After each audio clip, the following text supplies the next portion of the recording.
Ayan, hello po. Nagbabalik kayong lingkod sa 26 TV. Ngayon po ay mayroon po tayong reaction video. Basher po ni Jomar. Ayan, basher lagi. Ayan, at pasensya na rin po kayo. Hindi po ako makapag live stream kasi po bawal pa po. Ayan, bawal pa po ako mag-live. Ayan, baka bukas o sa susunod na araw mag-live na po tayo, no? Kasi po ay namimiss ko po kayong lahat na mga kalingap, supporters at mga Jomcar. Ayan.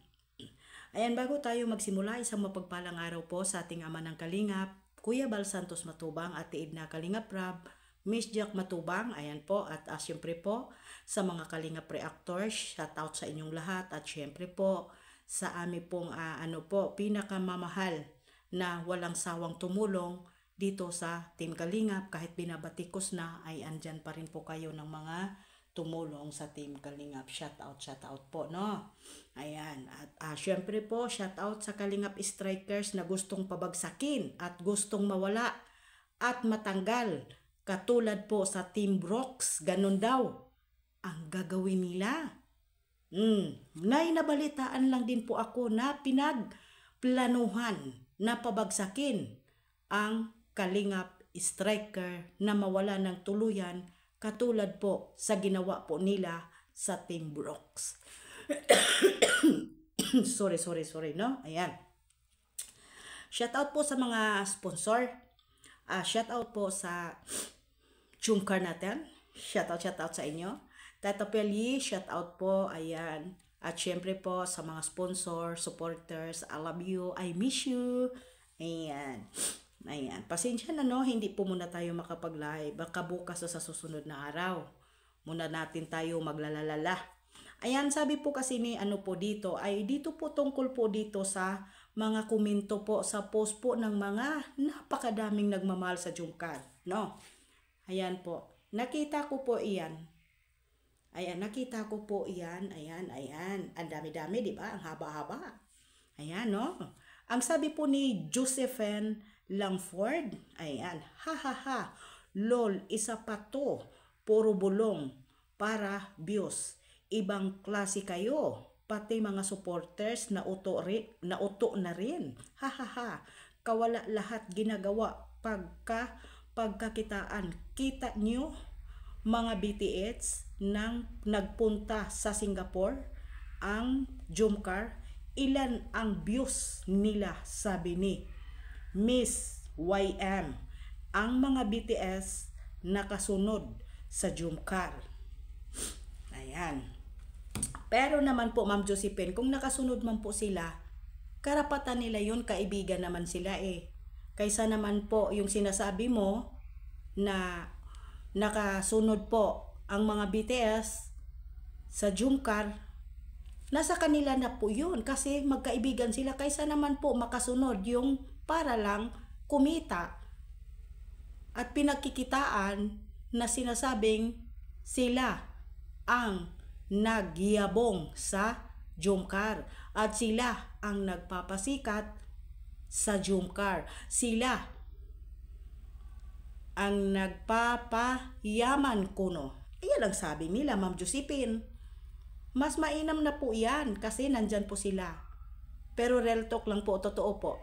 Ayan, totoo din naman po yung sinasabi po. May katotohanan din po, no, ang sinasabi ni Ma'am Josephine. Totoo yan.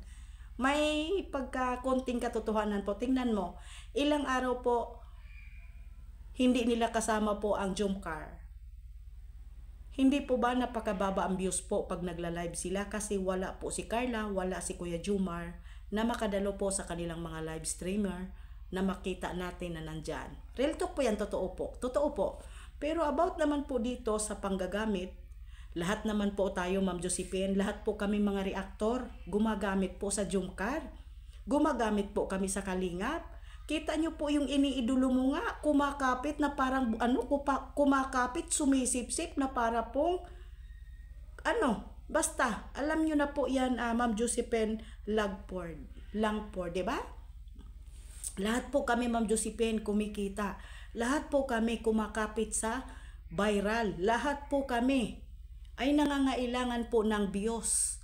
Bakit po ba yung sinasabi pong YM mo? Sino po ba yun si YM? O yun po ba talaga yung dati? Ah? Sino ba ito si YM? Ha? Kumakapit na parang butike? Ha? Nananakot pa na aalis sila.